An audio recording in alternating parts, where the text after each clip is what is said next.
You're listening to The Craft, a podcast for professional content creators who want to learn more about the people, process, and strategy behind the best content on the web.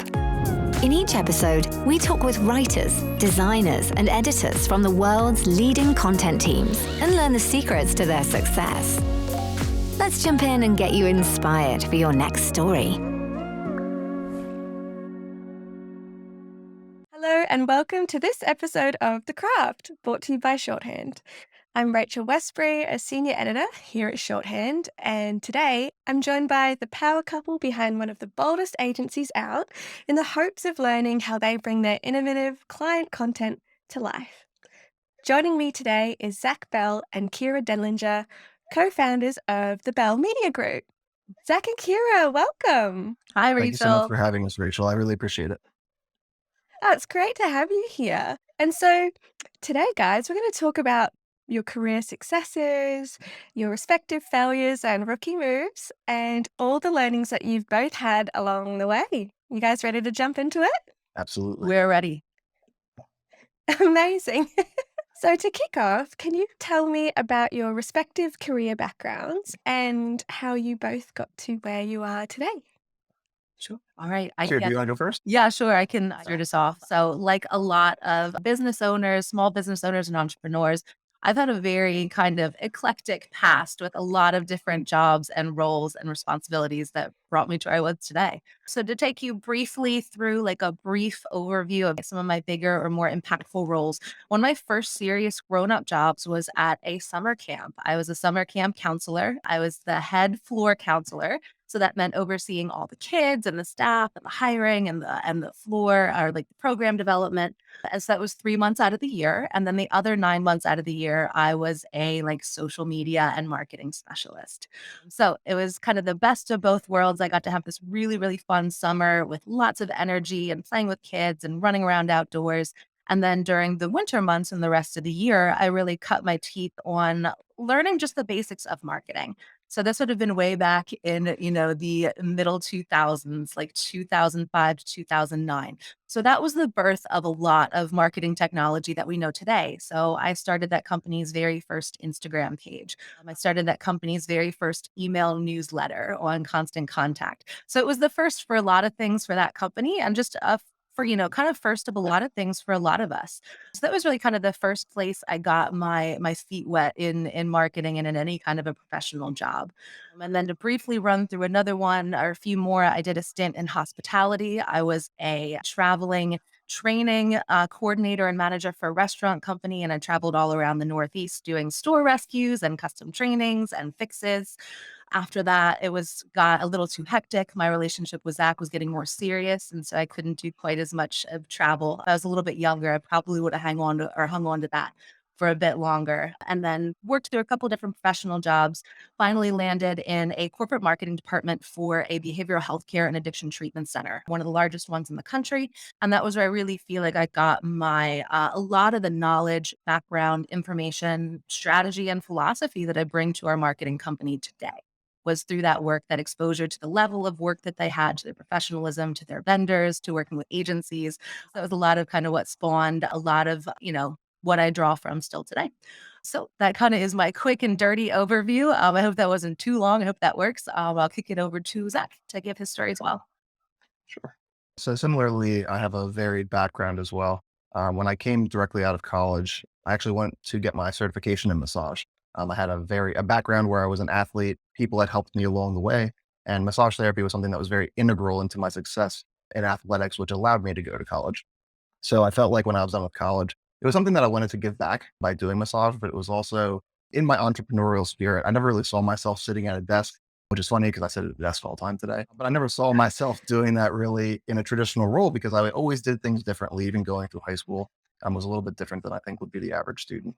So when I got to massage, it was kind of a marriage. It was a beautiful place to be. I loved going there. I loved going to school. And then I developed my own business. And over the course of the few years, I had a clientele book. And I think my downfall in that position was I was so serious and I never experienced the corporate world. I never experienced what it was to be an adult. Like at this time, I was still living with my parents, saving money. So the people who were hiring me wanted help and I was there to provide that help. But then I would challenge them by saying, hey, can you go a step further? Can you do this? Like, can you do homework at home to make sure that your body's doing well? And a lot of times they would say yes, but I didn't understand that when they didn't do it, they had these needs that were more adult, either the fact that they were business owners or that they had kids or any of these things. So I became very frustrated at the fact that people wanted these results, but then they weren't willing to put in the work themselves.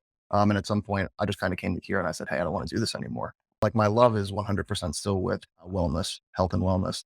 And I think it was very junior of me to not realize that situation, because what happened for me next was I got to go into the corporate world and experience all of those things that the people I was massaging were experiencing. And then some of those hardships. So from starting from a very menial job, making $10 an hour, to being an office manager and billing.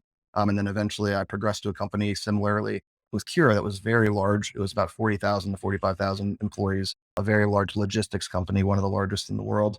And very quickly, I just realized that I didn't really want to work in that environment. You would work in departments that were, 40 to 50 people, and you could see everybody, but it was very much like a metric environment where you had to produce a certain amount of things.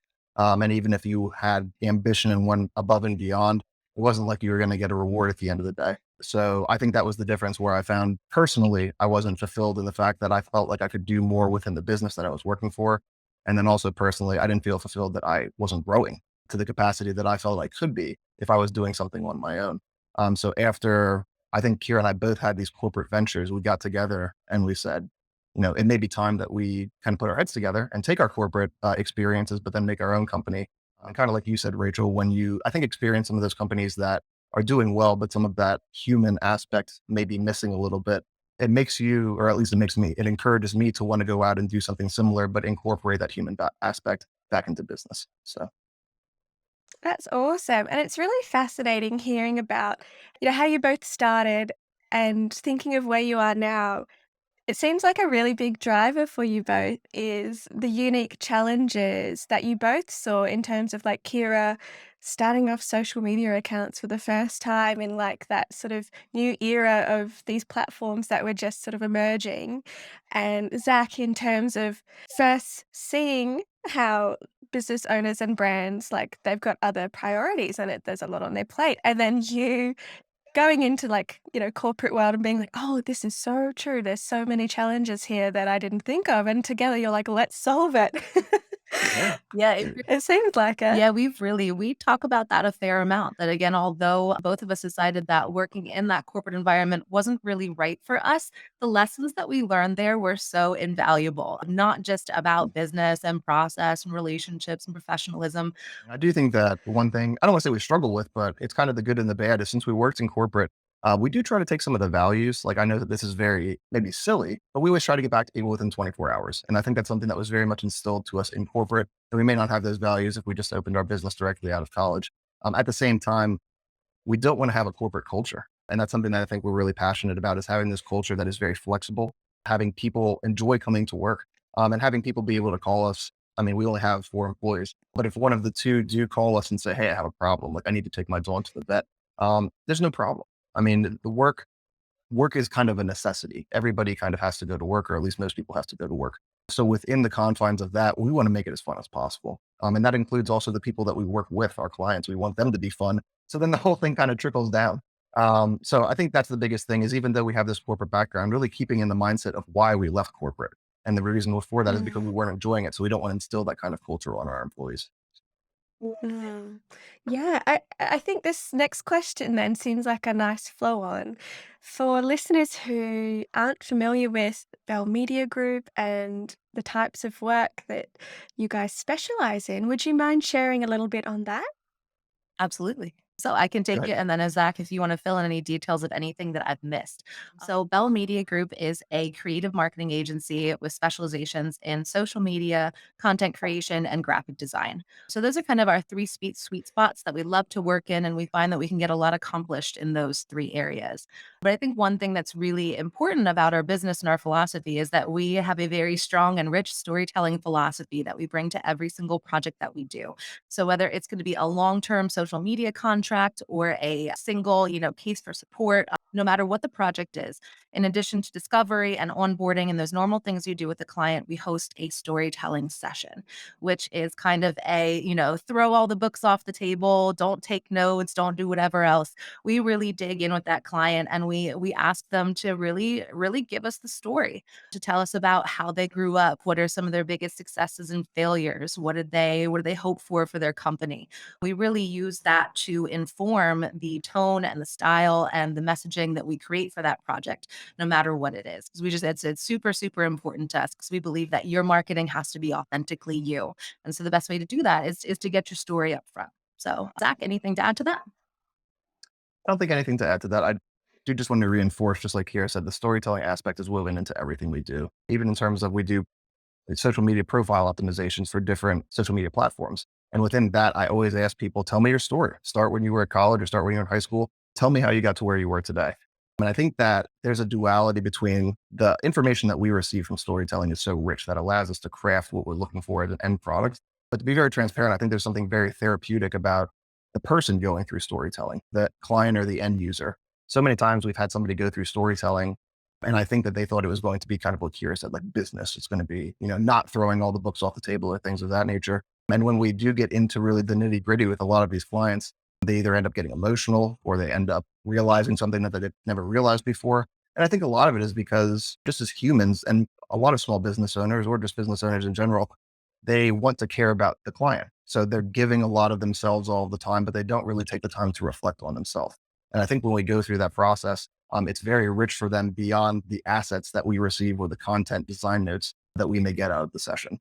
So that's something that I think is it's really neat for me. And I enjoy doing the sessions. I enjoy hearing people's stories in general. So I think there's just such a balance in terms of good things on both sides. Usually the people that we do it with feel good. And usually we get a good amount of content and information to produce something that we're proud of at the end of the day. That's awesome. I love that storytelling is essentially where you both start with client work. It all comes back to their values, what they care about, what inspires them, what moves them. And I mean, how could you not get excited to come to work, when that's the starting point for everything you do? And That's it's awesome. such a common weave too. And not only just because we all have stories, but just like you said, Rachel, we all have those ambitions. So I think it's kind of that story is really somehow an honoring of the fact that somebody allows us into their story. And then somebody helps us kind of craft the trajectory of what they're looking to produce for the outcome of their story, which is like their entire life. So even just being that little subset that helps them get to where they want to go, it's very rich at the end of the day. Amazing. Well, guys, as promised, we're going to dive into some of your defining career successes. And that could look like a standout piece of content, a winning strategy, or even, a client who's maybe you took on in the early days and it just changed everything for you both. So, thinking about the span of your career so far, what are a few successes that stand out to each of you and why? Here, do you want to go ahead? Sure, I can. I don't hate always taking the first spot away from you, but sure, yeah, I can do mine first. So yeah, so we both had a couple. We had a lot of fun kind of thinking about some responses to this question. And so I think one of my biggies, and I have two or three. I think one of my biggest one is the times that we've been asked to speak, either at local events, at educational events, or we have a specific group that has us come in and talk to their teachers. They're an educational program associated with a college and they have teachers that they're putting through their programs so that they have us come in as an expert, and talk about marketing, social media, making those connections, future trends. That's really rewarding, I think, to me personally, to feel that, again, somebody values what we do enough to have us come in and speak about it and be that expert. I think that's really a huge privilege to be able to stand in front of a group of people and share your story, share your expertise, share your opinions. It's a gift. And so I love that we've been asked to do that. And as we've grown, the stages are just getting bigger and bigger. Nothing massive yet, nothing huge. But as we continue to do this, the stages get a little bit bigger as well. And so that's really exciting. And I like that a lot. And then just real quickly, my other ones, this is again, not really a defining moment, but the fact that we've gotten as far as we have in the past, it's almost going to be, we're coming up to 3 years in business and that we haven't folded yet. Because I don't know what the statistics are. I should have pulled them in advance. I don't know what they are, but the amount of small businesses that fail in the first couple of years, it's just extraordinary. And so not only did we, hang in there, make our business work, we're continuing to experience a lot of growth year over year. And we're doing it as a husband and wife team as well, which gives like all kinds of dynamics to everything. And so I'm just so proud of us for hanging in there. And then my last one, honestly, is the ability that we've had with Shorthand to do some really incredible projects with some really top-notch partners. So Shorthand has been a wonderful partner to us in terms of hooking us up with, clients or other organizations when they think it would be a good fit. And so through some of those connections, we've been able to do work for Dubai. We're currently doing a project for the city of Dubai right now. We're able to do a project in conjunction again with our lead partner for Heineken. So being able to be a young and small creative agency and to be working with some of those, big names and to be able to do that has just been totally validating and very, very exciting. That's awesome. So good. How about you, Zach? Were there any standouts for you in terms of, career highlights, those successes that spring to mind? I think so. A few that I have is within our first year working together, Kyra and I worked together. And then by the second year, we noticed that we probably, to increase the business, we'd need to bring on some employees as we kind of hit a max capacity. And when we did that, a little bit of our backstory as well is that Kyra and I have been involved in a few startups prior to this one. Nothing that ever, I think, came off the ground initially, or at least certainly not to the level that our business is. But we made so many relationships along the way and really dealt with some great people through those startups that we still keep in contact with. So when we want to go source kind of the needs of the business versus the personnel that we were bringing on, we already had kind of a robust network of people that we could reach out to. So our graphic designer is somebody that we worked for in a previous startup. We probably worked with them in 2 years. So it was so rich to just be able to say like, hey, Anthony, do you want to come over? Do you want to work with us? It's almost like you had this pre-made team and you're just kind of picking the best players or like the aces in places essentially. And then our social media specialist, Kyra, ended up managing her when she worked at the summer camp. So again, somebody that we had a previous record with and we knew kind of her work style, where she would be plugged into the business. And then she did come in. So I think it's this ability to keep like the level of quality and everything within our business that we want in terms of values, but then also to be able to help produce for the people that we care about. Like we care about our graphic designer, we care about our social media specialist beyond work. If they have problems at home, we want to know about them to see if we can help alleviate any of that. So it's kind of like making a family to me beyond the family that you're born with. You now have this family within business that hopefully some of those values can be instilled beyond business, but it's something to me that I think is very honorable. I know also in the States, it's very difficult for hiring right now and maybe difficult hiring across the world. I'm not sure. But one thing I think we're blessed with as well is we don't have any open positions currently, but we constantly have young people coming up to us saying, hey, like I see that the work that you're doing and it really resonates with me. And, when I get out of college, do you think I could submit something and that just speaks to me. It kind of like makes my heart warm at the end of the day when Kyra and I have long days or tough days to know that our work resonates with people who we don't even work with. It really makes us proud. It's kind of like the proud parent who's like, oh, I'm so glad that it made you feel that way. So I think that's the first thing for me is just that ability.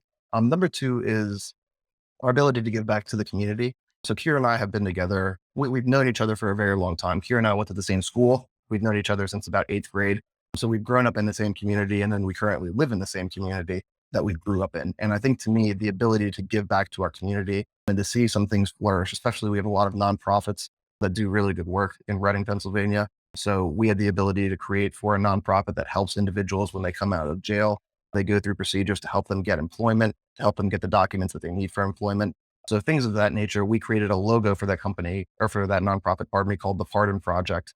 And that allows these individuals to go back in and apply for pardons when they went to jail to see if they can have expungements, which would obviously help them get better jobs or the potential of a job.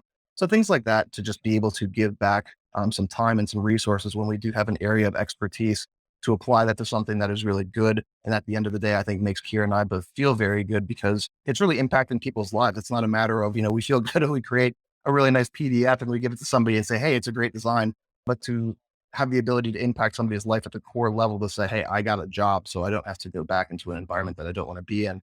It's so much more rich. And again, it's more of that human level that I think we like to operate on. And then the last thing, which is kind of fun or funny, is tying back to my massager, I guess, experience. In the very beginning of COVID, we had a lot of people who were going from brick and mortar to digital. So they were asking us a lot of questions. That was really the inception of our business, was the need of digital presence in our community. So we helped a lot of businesses with that. We had a lot of people asking us about social media and questions that frankly we didn't know relating to things like TikTok or newer trends because, we're in our 30s and we weren't particularly using those platforms.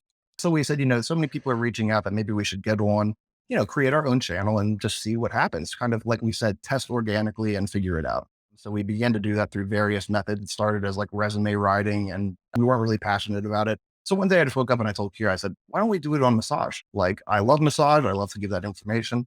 And I thought maybe people during COVID didn't have the access to health and wellness like they normally would. They may be either afraid to go out or things of that nature. So I thought, why not give some tips that you could do at home? So we started a channel that was at home massage. That's just massage tips that you and your partner can do, or you can do on yourself to help alleviate pain. And the kind of the joke is we put out 2 videos, and within those 2 videos, we had 4 followers. And I were so jazzed. We were like, yeah, people like our videos. And then we put out a 3rd video. And after the 3rd video, after 24 hours, we had 50,000 followers. And it was so overwhelming going through the process, because at first it was so cool. We were like, wow, this video is going viral. And then it was like, when's it going to stop? Because it just like your phone never stopped having notifications or anything of that nature. So it was really an awakening into what it was to go viral and kind of how to manage that. But it was just really cool at the end of the day, after we kind of got past the excitement of that particular venture and we dove a little bit deeper into it. It was so nice that you could create something that was your own that resonated with people. So currently we have, At Home Massage has 200,000 followers, or over 200,000 followers on TikTok. We have 30,000 followers on Instagram. And it just makes both of us, I think, feel so good that when we take the time to put a video out, we pretty much immediately get a response of people just saying, thank you, this helps me. And I think that's where both of our hearts are at the end of the day. We probably use our marketing company as a vehicle to help people the most, because I think the thing that Kyra and I are most passionate about is helping people at the end of the day. That's amazing. Yeah, look, listening to you both talking about your, respective career successes or the decisions that each of you have made along the way that inspired you going forward, I'm seeing like a theme here around like community, family, growth, and triumph. Like it's been a really big few years. Thinking that Bell Media has been in business for 3 years, and thinking over the last 3 years, what a time it's been. I just am so stoked to hear that, so much of what you guys are about is not only connecting with community and helping those in your local community, but you're connecting to those digital communities too. And in a time when we've all been sort of in lockdowns periodically, and how great that that can tie in as well with the work that you do with like organic social and trying new things out on TikTok and going viral. That's incredible. Thank you. I bet you didn't see that coming. No, not at all. It was about 1,000,000 miles away. Yeah. I tell you, I always joke about it too. Again, like Zach said, it truly was our 3rd video. We didn't even have a profile picture when we went viral. And the first night, we didn't sleep very well, either of us. Zach, because it was his account on his phone and his notifications were going crazy. But from my end, I just remember laying in bed and just Googling, like, what do you do when you go viral?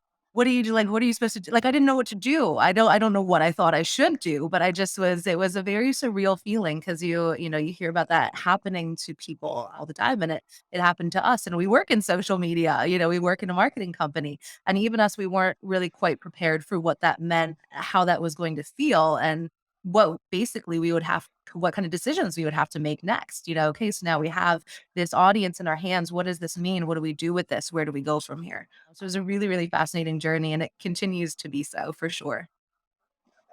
Yeah, yeah. So before we go into the next part of, the podcast where we do talk about failures and challenges and rookie moves, I think I just can't go ahead and jump into that until I really would love to pick your brains on, for listeners who do manage a social account, whether it be for their own brand or business or for a larger organization. What advice would you give if they are just sort of where you guys were a few years ago, starting out with TikTok, thinking about, how can I engage? How can I best serve this new audience that sort of for you guys came flooding in overnight? But, for someone who is maybe not a social native, what advice would you guys give them? Great question. Yeah, do you want to go or do you want me Yeah, to go? I had an immediate thought, Yeah. and then if you want to chew on yours a little bit. So my immediate thought for advice for somebody who's thinking that they want to kind of foray down that journey, whether it's they really want to be a content creator or they just kind of want to start carving out their message, or really just kind of get down that road. I think you have to be ruthlessly committed to the message that you want to share, and you have to stick to that. It gets very, very easy the larger your audience gets to be really, you get a little bit obsessed. You get a little bit funky with it, where you really, really dig in. You say, well, why didn't you think a video is going to blow up then and do great? Be like, oh man, this video is great. I can't wait to put this out. This is going to be hot.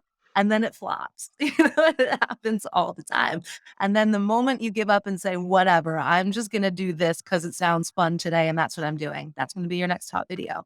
So I think you have to be, and again, this kind of talking in this Instagram, Reels, and TikTok space specifically, I think in those areas, if you, like I said, to just reiterate, you really have to be committed to your message and you have to try to weather the storms of engagement as they come and go. And to really not, you can't do it all for the likes, you can't do it all for the views. You got to really, if you're committed to your message, I think that's the best advice I can give. So. I think I wrote a few things down. Luckily, I had the time to. The first thing is to be passionate. I think we've created a few channels, not that we weren't passionate about, but I don't think it resonated with us to our core. And especially with TikTok and Instagram, you are going to be creating a lot of content. So there will become a point where you're either burned out, even if you are passionate about it, or if you're not passionate about it, that you're going to say, I don't want to do this anymore.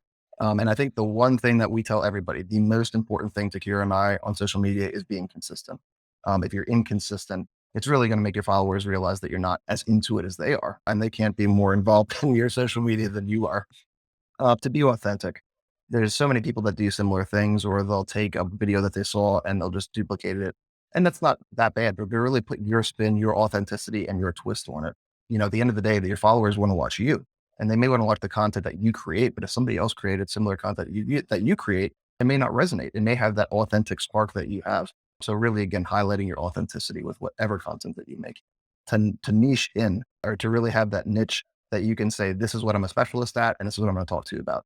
Because I think a lot of people today, and especially the younger generation, they want to be educated, and they want to be educated by somebody who has experience. So instead of saying, Kyra and I have a lot of experience in wellness generally, but we don't have a wellness channel. Well, we have a massage channel because I was a massage therapist and I know the details of what that is. So if we were kind of in the wellness business for 20 years, I think we could do that because we could answer a lot of specific questions that people would have. But I'd say really find your area of expertise and go with that, because you'll be able to help people the furthest in that area. I think one thing that Kyra and I did, we came to this point where we were frustrated, and we actually did put our TikTok and our Instagram away for a little bit, and we came back to it. But it was remembering why you started. We got to the point where creating content began to be work, and we would do it on the weekends, and it would impact the mood of the weekend. It would be a little bit more negative. So it was like, we sat down and we said, why did we, pardon me, why do we start this? And we started to just have fun, to make videos that were fun on our end that could proliferate information outward. So I think we really had to come back to the drawing board and say, can we do this and still have fun? Kind of the original mission, but get the results that we're looking for. And ultimately the answer is yes. But I do think really coming back to that, because there are going to be things along the way if you're successful, whether it's brand deals or money comes into play or anything of that nature. And you really have to ask yourself, why am I doing this? Am I doing this to, be an influencer, or am I doing this to proliferate my information? Or, what is really the goal of me having this channel? And then I think the last thing is to create content that you're passionate about. It kind of goes with the last thing, to create content that you think will do well, because like Kyra said, it gets likes or things of that nature. I would not do that. It doesn't set you apart. If anything, it's more of the same.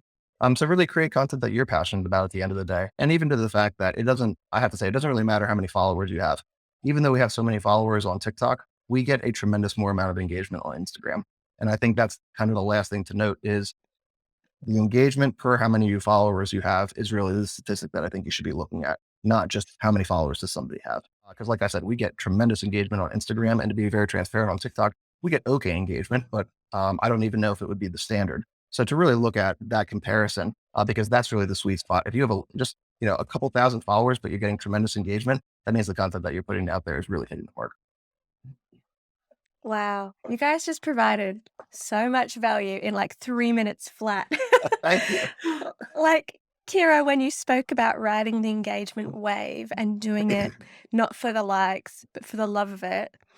And then Zach talking about the one tip you gave, especially that stood out for me, was that authentic spark, like taking that thing that makes you uniquely you, or your brand uniquely your brand, and bringing that into every content piece you make. It really, I think, makes it a lot less scary for those newcomers to, social content creation, because it's like, if you're keeping it authentic to you or your brand and your brand's voice and values, then you really can't go wrong. And I feel like maybe that pressure's gone then, and you can experiment and see what works. And who knows, maybe your third video in might go viral overnight. That's what you could hope for, right? That's right. And Never know. I have to say, you're 100% right, Rachel. Even in terms of like when we got on the first time, there was fear. We don't really do Mhm. video. We hadn't done video on social media before. We're on LinkedIn. It's very much a professional platform where they use PDFs or they use, imagery. But I just want to kind of reinforce what you said. Don't be afraid to start. I think everybody's afraid to be on video the first time because nobody wants to be made fun of. Nobody wants to look stupid. None of those things. So I think to get over that hurdle, the only way really is to start. And that's another thing that I think is very interesting is the younger generation very much embraces that. When we talk to people that we know would do well on Instagram or TikTok, and they're a little bit older, maybe in their 50s or 60s, there is a large fear component, even though those people are the ones who most likely have the most experience and have the best things to say. They don't believe that. And the technology component around it and videotaping themselves really does create this atmosphere that they're uncomfortable with. Yeah, imagine if, yeah, more of the, lifelong learners, like the real seasoned experts are all over TikTok. Wouldn't it be amazing? Imagine the depth of knowledge you'd get on that platform. And I think there's so Not that it's much already there. because there's so much fear and maybe the unwillingness to do that because it's not traditional business. I think for people Mm, who are older, there is so much opportunity on platforms like mm. Instagram and TikTok to share that. Because like I said, people do want to hear it. And you're kind of in that bracket where your age group is the least represented. So if you have the ability to create great content, I would say go for it. Amazing. Zach and Kira, it's been so valuable, genuinely, to hear about this, the successes you've both found and how these really influenced your career journey so far. So thank you so much to you both for sharing. No, thank Now you. that said, there's a whole lot of value that can come from talking about our mistakes and our failures too. So look, it's never easy to talk about business challenges or those content pieces or strategies that flub, but I think there's a lot of value you can get from talking about those, and it's always fascinating to hear how people learn and grow and pivot from these, and especially, again, as you say, you guys have been in business the last 3 years, and thinking about the kind of the space the world has been these last 3 years. There's been a lot of pivoting and a lot of growth and a lot of challenges. So for the sake of courage and growth, let's talk failures. Sure. So, thinking again over the span of your careers so far, what are a few examples of failures that you've each had, and what did you guys learn from these? Go for it, Carrie. You can Rude. start everything if All you want. right, very good. All right, well, I'll go for it. So, just so you know, Rachel, I so appreciate your setup to the failure section because failure is difficult for me. I'm like a type A, perfectionist type of A person. And so failure is hard for me to stomach and hard to swallow. And I haven't probably done enough of it in my life. You know what I mean? There have been areas or times where I could have pushed myself and haven't done it because of that fear of failure. So I just so appreciate the way you kind of position the conversation. And I'll tell you about the first one that came to my mind, which actually is not a part of my Bell Media Group experience. It wasn't in the last 3 years. It was part of my professional career, but it was so like impactful to me. I couldn't, as soon as I saw the question, I was like, yeah, this has to be what I talk about. And that was the hayride. The hayride. So I will not go into major details about it because it would take all the rest of the time that we had, leading up to this. But basically, I was during that professional career before I came into that last marketing role. I did a short stint as like a recreation and events director at a township local in town. And they had an event basically already in progress that when I got hired, I kind of walked into. So there was like 3 or 4 weeks left until this event was going to go live. And it became my responsibility. And I thought I could save it. I thought it was clearly it was like, again, like because it was already in motion, there's a lot of pieces involved. I was in my job for a couple of days before I even like getting starting to work on this. I wanted to save it. You know what I mean? I wanted to save it. So we went ahead with this event. And if anybody listening or if you, Rachel, has ever worked in events, you I'm sure can understand the just absolute sickness and terror I have still talking about this. It just died. It was horrible. It was an absolute mess just from parking to flow to like every little bit of technology, just everything that you could possibly imagine that could go wrong went wrong. It was awful. And I had done events before, and I couldn't believe it. It was awful. So the reason I bring to it is not just because it was an awful failure, but I think why it really kind of ties into our conversation today is that after this awful event, there was this big social media backlash afterwards about how horrible the event was and how disappointed they were and how like all this kind of just unbelievable tirade of just outpouring of grief over this horrible event that these people were subjected to. And so that was really, really a humbling and interesting and difficult time for me. Because again, I had worked in social media and events and been part of all of these things for years. You know what I mean? I was in my late 20s, you know what I mean? So it's not like I wasn't so seasoned, but it wasn't my first event. You know what I mean? It was my first time doing this. And when I came into the office on Monday morning, I wish I would drown in the shower. You know what I mean? It was just that horrible feeling of I didn't want to face the day. I didn't want to face my coworkers. I just didn't want to face the day after that happened. And so what that I think taught me is that it gave me that humbling look at what happens when social media goes wrong. And a lot of people are afraid of that. And for a lot of people, that fear keeps them off of social media. They'll say, well, they don't want to risk the backlash. They don't want to risk a negative conversation. They don't want to risk just having that negativity on their feed. And so it keeps them away from it entirely. That is the only time I've seen anything in my whole, whatever years in marketing and communications and social media that's ever been that negative. And in the scheme of things, if you think about big companies with real targets on their back, they get it all the time. They get it all the time. And so that is it's an unfortunate reality that I think we have to be prepared for. I believe in the power of social media. I believe that social media, for the most part, can be really, really positive and affirming and just a wonderful space to be and work in. If I didn't believe that, we wouldn't be doing it. But I think that gave me a look at, how to handle that and how to be prepared when something like that happens. The very kind of good or last little tip and trick and takeaway that I have as a result of this event as well is that we created a separate event for it on social media. So all of the negativity got barred into that event. People didn't actually, for whatever reason, trickle over to the main pages. So we just pulled that event down at the end of the week and it was gone. And so that is just my little kind of tip and trick of the trade is, again, if you're going to do something, and again, I didn't think this was risky, but if you're going to run something risky, we always start a shell page, do a showcase page on LinkedIn, do an event, do a group, do some kind of piece of it. There are a lot of places that you can play and experiment on social media. And some of you have the ability. It's not an email. Once your email is out, it's out. But your social media is not necessarily that way. So that's the risk for Oh, me. that would have been, yeah, gosh, Kyra, that would have been so challenging to have to, first of all, have the logistics of an event just go bonkers. And you were, what, first week in? You poor thing. It was, yeah, it And was. then, And again, I took it really hard. It's, as everybody knows, two events take a village. And again, this event was already started before I got there. You know what I mean? I didn't get the chance to lay the mm, foundations for it. But yeah, it mm, was difficult and being new. I did make it 6 or 7 more months in that job, but I did not make it in that job long term. It just wasn't for me. So mm.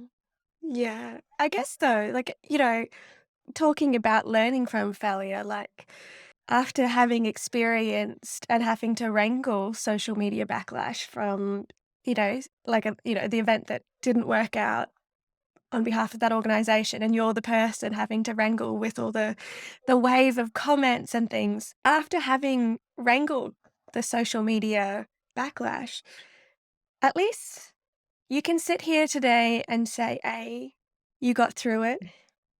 B, you've got tips on things you can do to test the water or direct that feedback in a way that is like helpful in some way, even if a lot of it is unhelpful.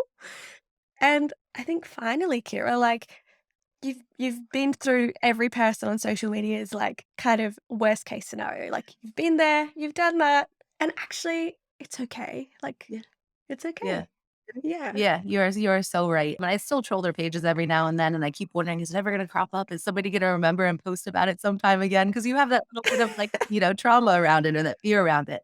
Nobody ever probably remembers those things nearly as long as you do. You know what I mean? We are our own worst critics and we are our toughest on ourselves. So I don't think that probably that's even anybody's memory even anymore at all. So yeah, really great points, Rachel. Appreciate your feedback and your perspective. No, I appreciate your honesty. That's awesome and some great learnings for everyone and anyone working in the digital space. So that brings us to your sort of challenges, values, learning stack. Did you have any thoughts on this one? So, Rachel, as long as it's okay with you too, if I could roll in kind of the rookie mistake with the failure, they're all kind of, they stack. So I think one of the things that in hindsight, that was kind of a failure of our business is we were so fortunate to grow quickly.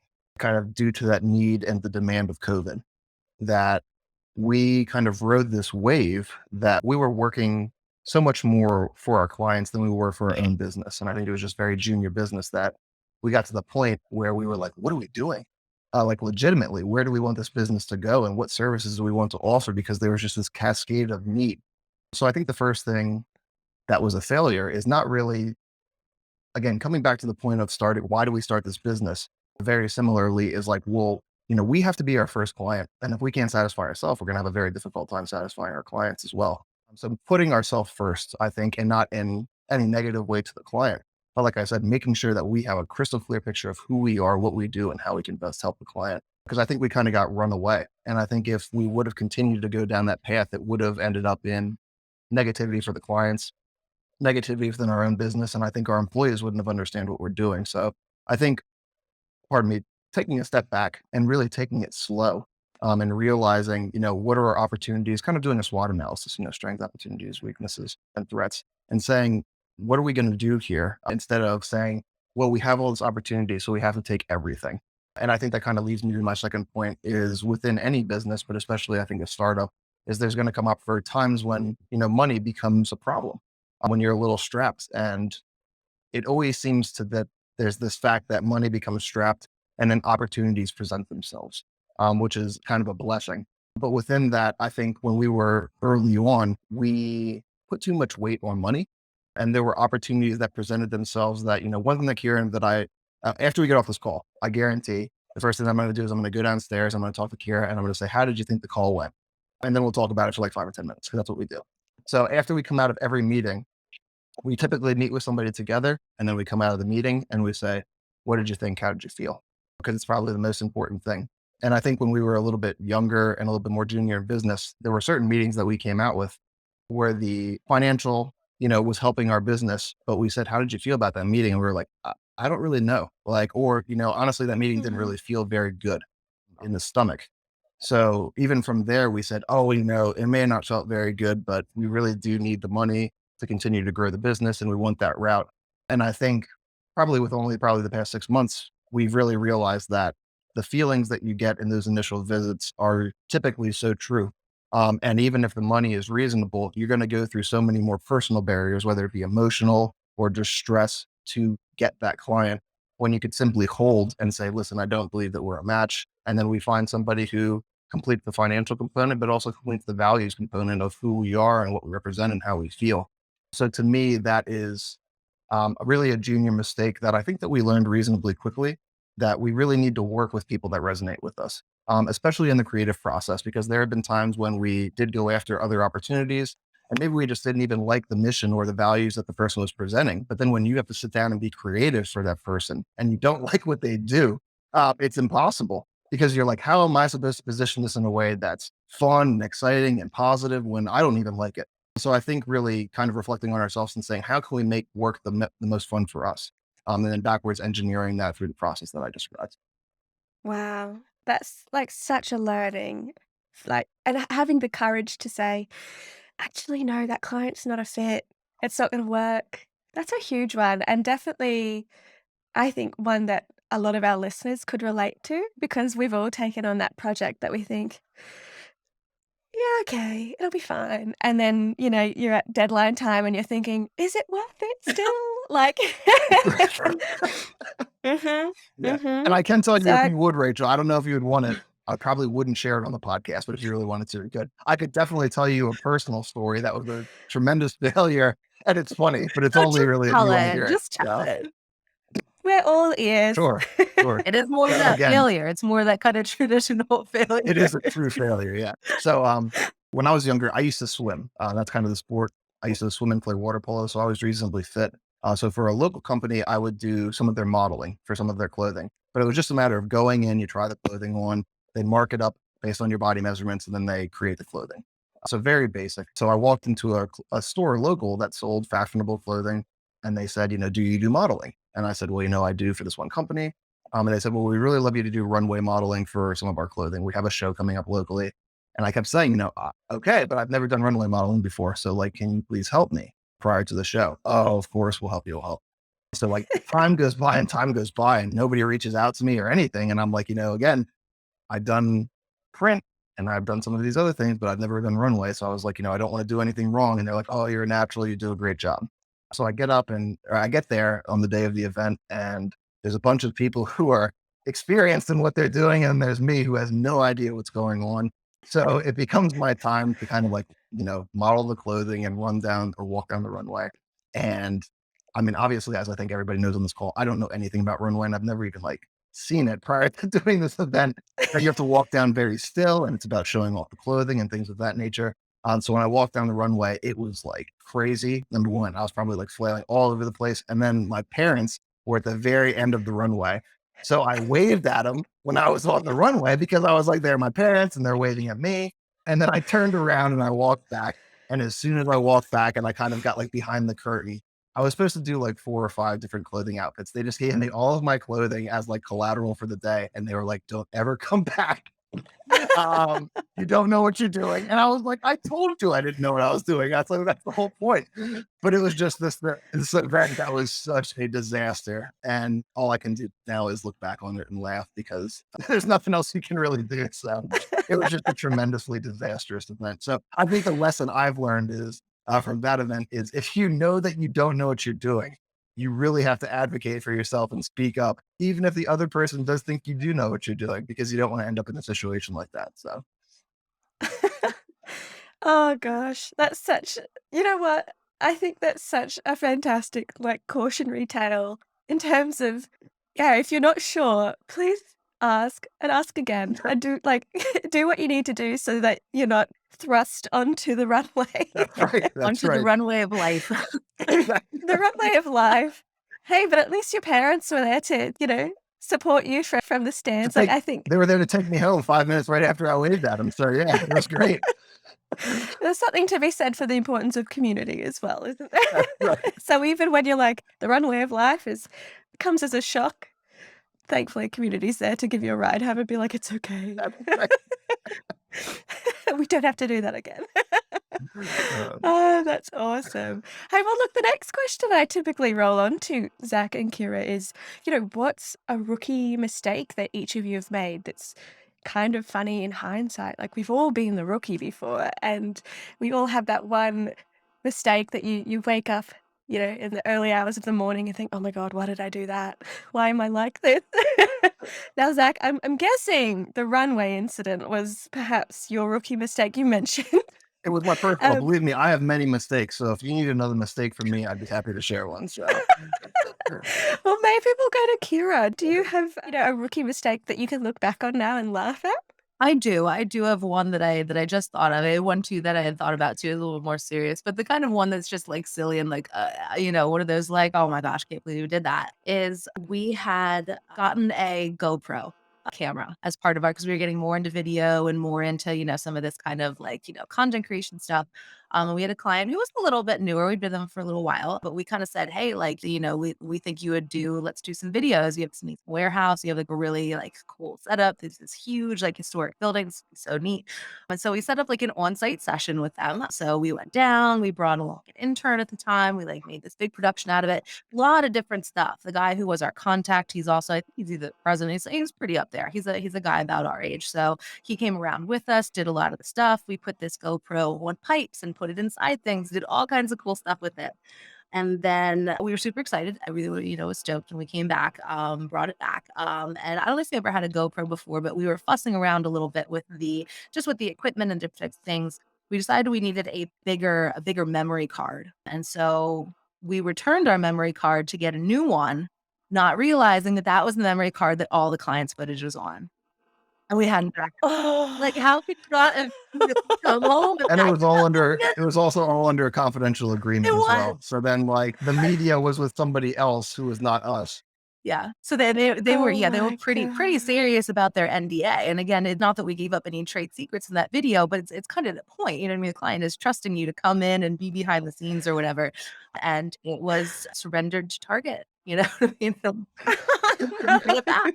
We couldn't get it back. So we called them. We were down there, and they again they assured us that they destroyed it because that's what they do. That's their process. You know what I mean? But that's the best we could do was call the client, and Zach did it because he is brilliant at those types of conversations where I am not as brilliant. And so he, just called the client and explained to them what happened, and the client was fine. They were totally fine. We scheduled another day to come back out. We obviously didn't charge them for, we did the second shoot, on the house and like did some other things. So it was fine. You know what I mean? It was a good learning lesson. They are still a client today. We love them. It was fixable. And now we are much, much, much, much better on doing our immediate backups and not just being lazy about it and doing it days later.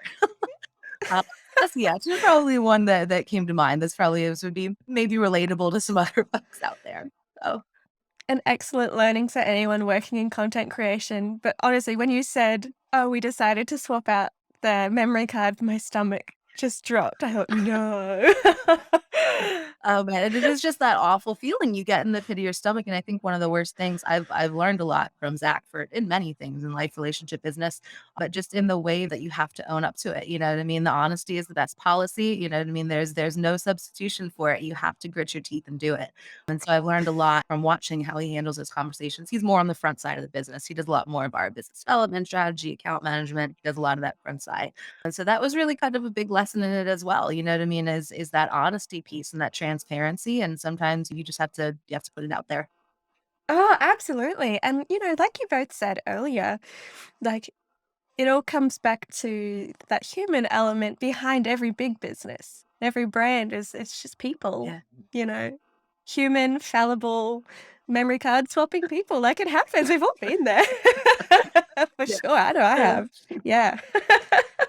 Oh, look, I just want to thank you both for being so open and honest in sharing those challenges and failures and all the things you've learned from it because I genuinely feel that listeners are going to tune in and be like, "Oh, I'm not the only one who's done that," or "Oh, that's something I can learn." So thank you both. That was just so, so good. Absolutely. So in this next section, Zach and Kira, I'd love to ask you a few questions about the advice you'd give to others and I suppose reflecting on the industry and what excites you most about it.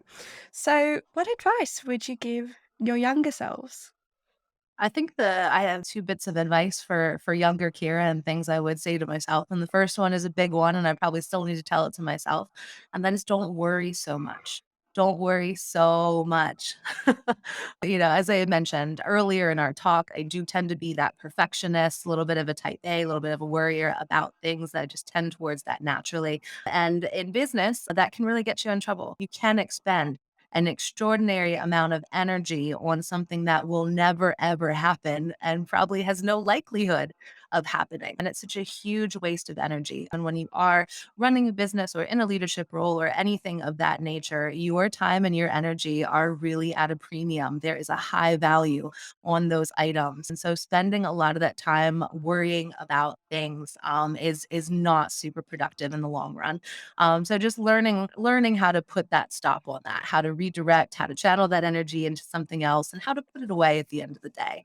I think I would have started, and it's a work in progress. I think I would have told my younger self to start working on that a lot sooner than I have. And the other piece of advice I would have for myself is to speak up. I think that sometimes being a younger person in business, and again, Zach mentioned earlier, I think we're in our 30s, so we're not so young, but particularly for our area in our town, a lot of, the areas that we work in, we're kind of still kids to some people sometimes. I think the double factor of that sometimes is when you're a woman, sometimes you're a little bit more self-conscious too, because oftentimes you're in the company of a lot of men.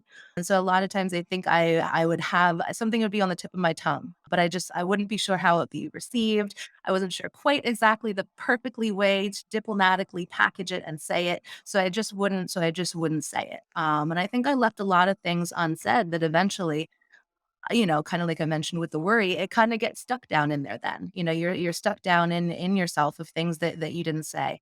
And so I think just learning how to speak up and how to speak your mind and how to just vocalize, advocate for yourself.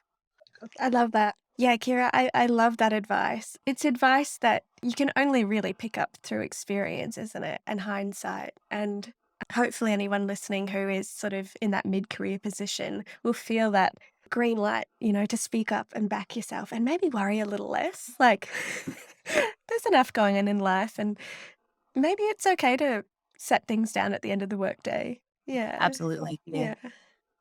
Yeah. How about you, Zach?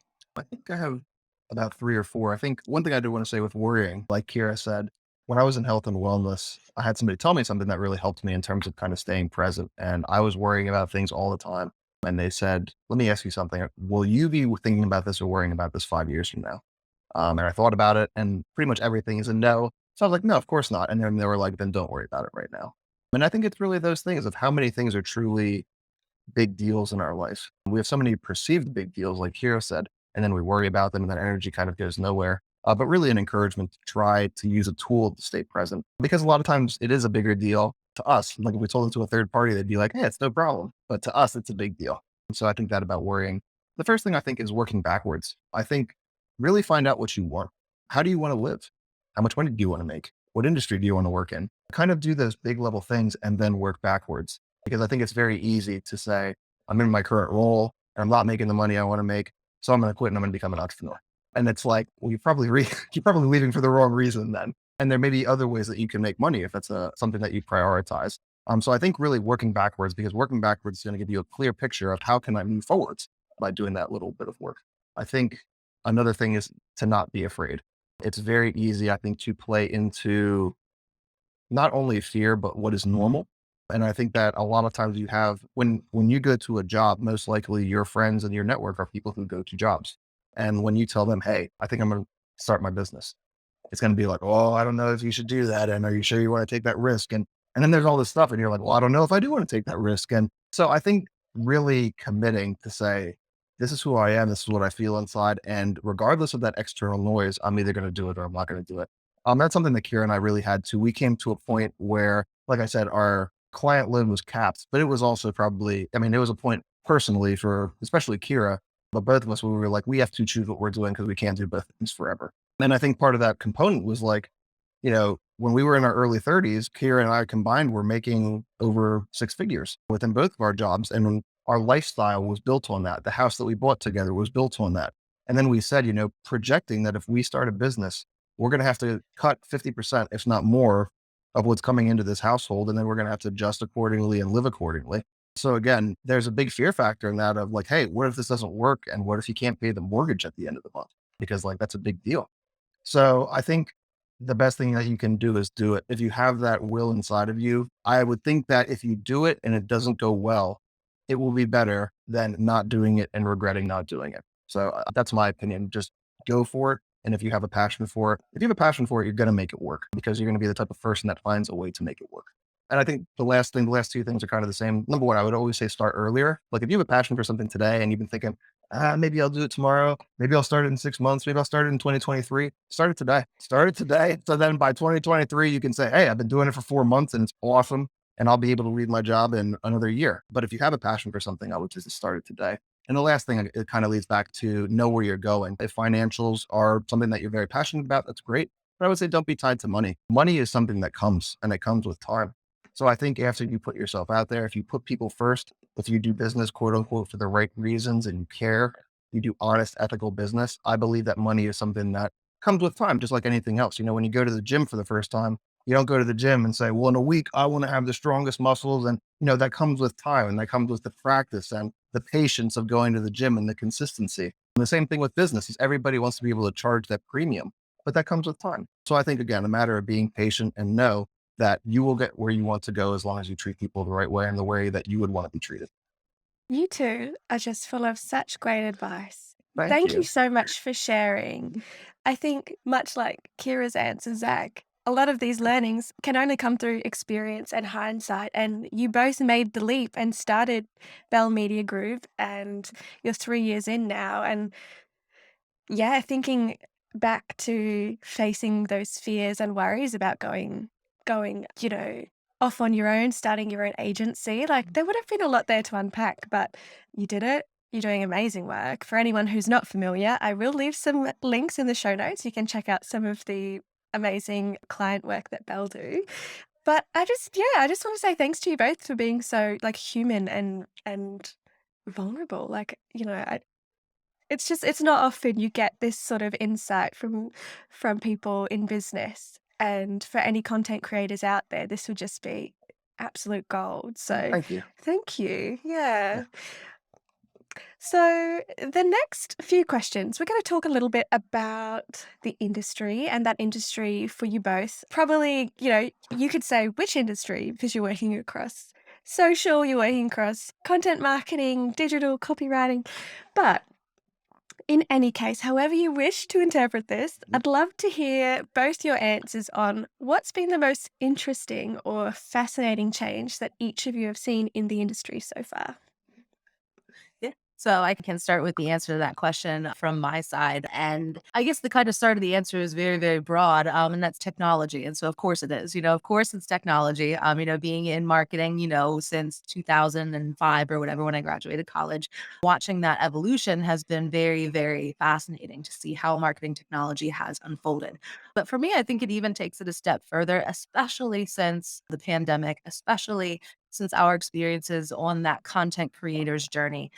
For me, something that I think is the most interesting and fascinating is how technology is the great equalizer. It is the great equalizer of people, of ideas, of businesses. Technology allows us to do things with our marketing and our messaging on a shoestring budget that people would have never, ever, ever, ever thought possible 20, 30, 40, 50 years ago. And to me, that is so, so, so just fascinating, the way that people are able to spread messages. I think that there's even things I think even about social media. Obviously, we had this experience where we went viral and we were able to reach, hundreds of thousands of people, with nothing that cost us $0. We didn't have any infrastructure, and at that time we couldn't do anything with it. But if that had been a product or a service or a business, like think about the possibility. Another example again is shorthand. Shorthand lets people create these beautiful, beautiful visual, moving, striking stories without having to have that development budget. Or again, if somebody sees that, you're going to think that the web design, budget behind that is going to be massive. So it's just the ways that technology lets you take just a little bit of creativity, a little bit of elbow grease, and really, really turn it into magic. I think that is probably the best thing to me, most fascinating trend in the marketing industry, and one that we love to watch and stay on top of all the time. I think for me, it's similar to Kyra. It's the evolution of social media and kind of how we've seen it. I think Kyra and I talk about this often. I think we have such an advantage that, when we were in maybe ninth or 10th grade, we were introduced to computers.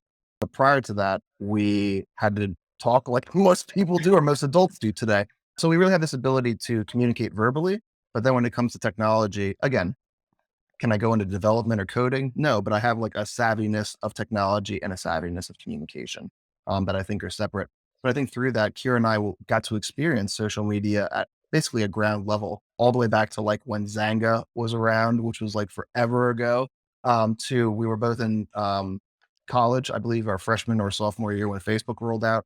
And that's when Facebook, you needed a college EDU email address to log in. And it was much more like this website that was just like a board that you could post on and you could see like, hey, where's the party tonight or whatever, very basic. And just to see that evolution of how it's come that now you have so many different social media platforms that have so many different purposes to the point that you're getting, augmented reality and VR and the fact that you may be getting the metaverse and all of these different things and just how quickly that has uptick. 15 years ago, you need a college EDU to log on to this thing that is like nothing. It's basically a posting board now to the fact that you have, like Kyra said, you have these people who are young people who are on TikTok who are making livings, full-time living, creating content that they're passionate about.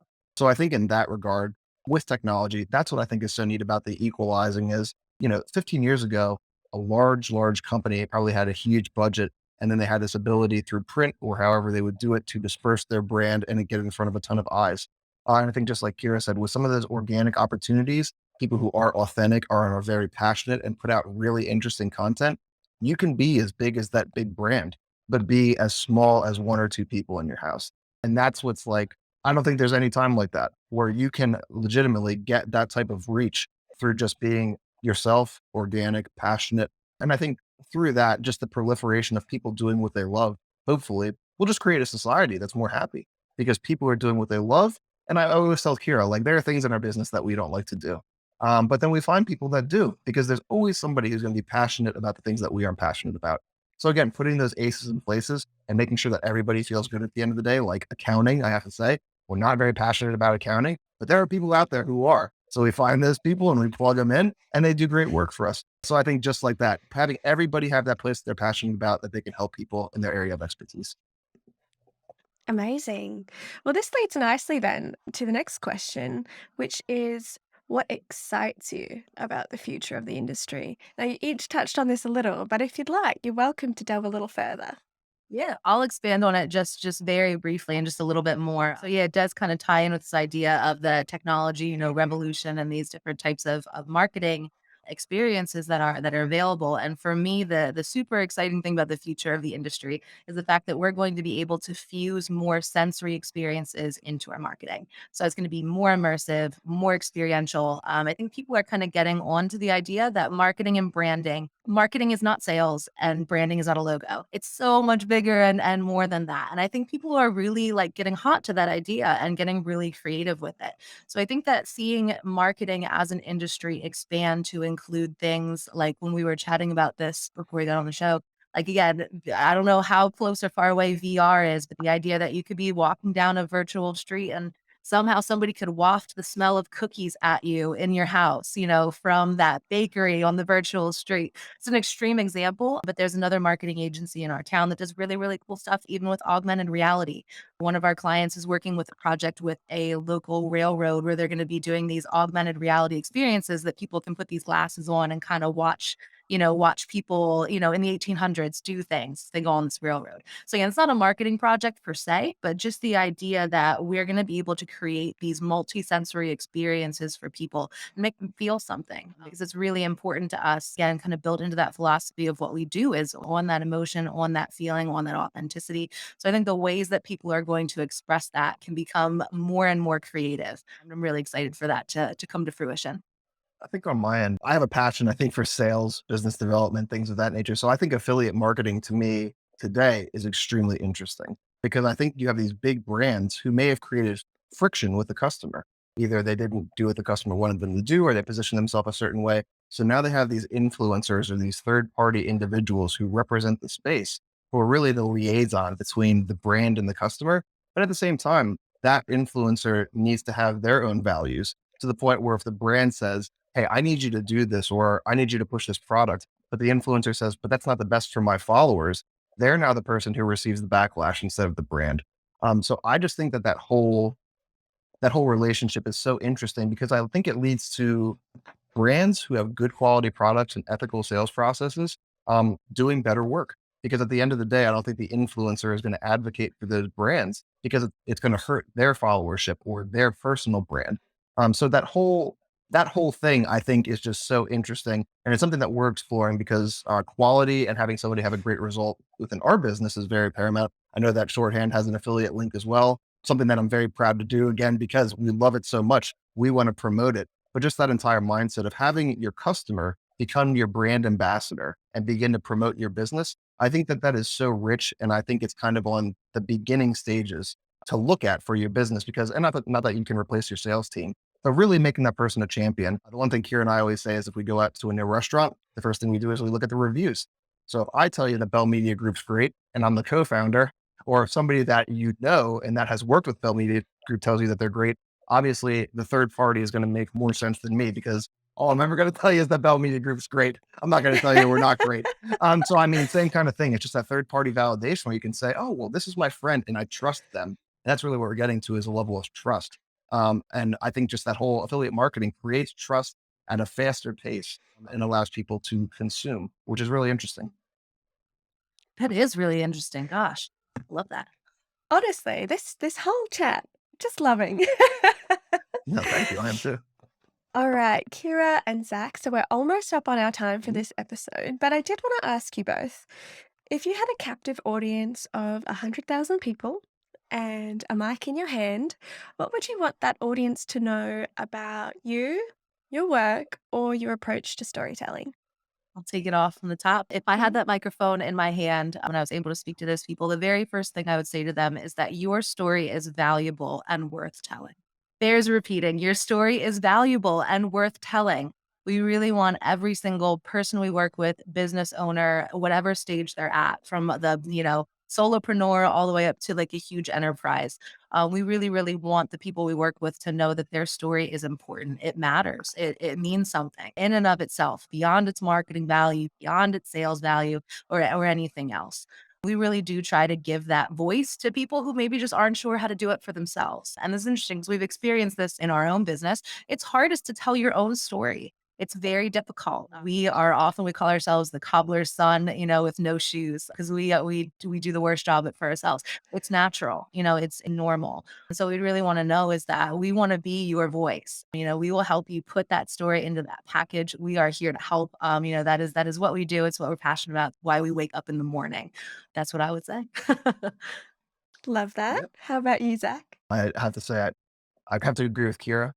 It is about the fact that everybody has richness. And I think when it's your story, you're looking at all the flaws, or you're looking at all the things that people don't want to know about, or anything of that nature. It's almost like the way I equate it is writing your own resume.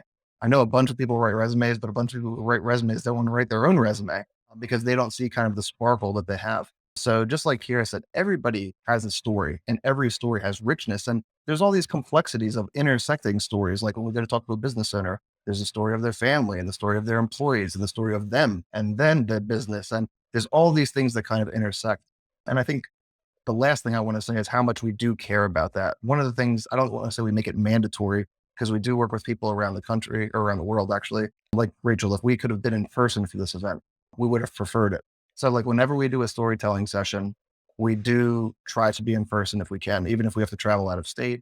And I think it's because when you're in person and you begin to hear somebody's story, there are moments that there is tangibility where you can't like put it on the table, but when somebody's talking, you can feel it. You can feel the passion. You can feel the sadness. You can feel the excitement. And those are the things that I think are really difficult to capture in the story without being there in the moment and feeling the energy of the room and what that person is producing. So I think beyond simply the content that we get and then we repackage it and we make it a cohesive story, we're really taking the things that we also don't necessarily hear and don't necessarily see, but the things that we feel, and trying to infuse that into the story. Because at the end of the day, that's what a story is. It's kind of these bunch of feelings that are cultivated that make, you drive to do something. So we want to capture that essence as much as possible and then produce a value, content piece that you would be proud of. Amazing. Well, to finish off, Kyra and Zach, it really wouldn't be an episode of the Craft Podcast without a listener challenge. So I wanted to put it to you both. What's the one challenge you'd like to give listeners from this episode? It can be, a practical sort of task to have a crack at, or just a piece of advice you'd give. What's the one challenge you'd like to set for our listeners this episode? Yeah, absolutely. So now that we've talked about how difficult it is, we are now going to challenge listeners to tell their own story. So that can look like a lot of different things. Again, if they're a shorthand user, I think our challenge to you would be don't create a shorthand for your client, create it for yourself. If you're somebody who's, creating on somebody else's behalf. Or again, even if if you're a business owner and you're using, using the product for your business, even if you never share it publicly, go through the exercise of putting your own story into something beautiful. Again, that could also be a video. It could be a social media post. It really could be anything, that you're working in, and anything that you feel comfortable in. But we're really going to encourage listeners to dig into their own story, to recognize their own value, and put some of their beauty and touch and special love that they give to the things that they do. Give that to yourself today and to your story.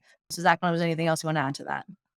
Next to that, I actually did think of something else to challenge somebody with, and I would challenge people in creating some video social media content. I would say the majority of everybody in business is on some social media platform, and the way that video is trending, it's only getting more popular. So really just to do yourself the service of introducing yourself to that format if you've never seen it before. And if you have, just to dive in to see what are the obstacles? What did I like about it? What didn't I like about it? What can technology help? Because at some point, video will be the norm, if not that it is already the norm on social media. So to make sure that you're keeping up with the trends, if you haven't tried it yet, I really just encourage you to maybe do one post a week for a month. So a total of 4 videos, and then see how that feels and kind of do the positives and negatives of that process. Amazing. Hey, look, maybe our listeners could do a little bit of both. Tell their story via video over one post a week for 4 weeks, and maybe by their third video, they might go viral overnight like you guys did. Right. Oh, we can hope so. We Never can know. You hope. never know. Amazing. Well, look, to the listeners, as always, please do keep us updated on your progress by tagging us and the Bell Media Group on socials. We'd love to see if you do give the listener challenge a try. And to wrap up, I just wanted to thank you again, Zach and Kyra, for coming on the podcast. It's genuinely been so valuable to hear your insights. And I think it goes without saying, all the learnings you've shared in this episode, I think will be so helpful to anyone, whether they're working within an organization or running their own brand. And I just wanted to thank you for being so open and inspiring in this episode. It's genuinely been such a joy to record with you both. No, thank you so much, Rachel. It's been a pleasure. I want to thank you for the opportunity to be on the podcast and also just for our partnership with Shorthand as a whole. It's been an absolute pleasure working with you and your team. Yeah, I echo exactly what Zach said. Thank you so much, Rachel, just for giving your time to be with us, to give us this platform to share more of our story and some of our beliefs and our philosophies. We just really, really appreciate our time together. And thank you so much. Amazing. Well, what an incredible episode of The Craft. So many insights and pieces of gold from Zach and Kyra. So I really hoped that you found some value from this episode. And of course, I'll include all the links to everything that we spoke about, including the portfolio of work that Bell do in the show notes. And looking forward, we have some amazing guests lined up for future. But if you'd like to come on and talk about content and storytelling on the web, please do get in touch. I'd love to have you on and riff about all things storytelling. Thanks again for tuning into this episode of The Craft. And until next time, happy storytelling. Thank you for checking out this episode of The Craft. This show is brought to you by Shorthand, a platform that helps professional content creators produce beautiful stories without writing a single line of code. If you enjoyed what you learned in this episode, make sure to follow The Craft wherever you listen to your favorite podcasts. Or visit shorthand.com/podcast to get immediate access to all the latest episodes.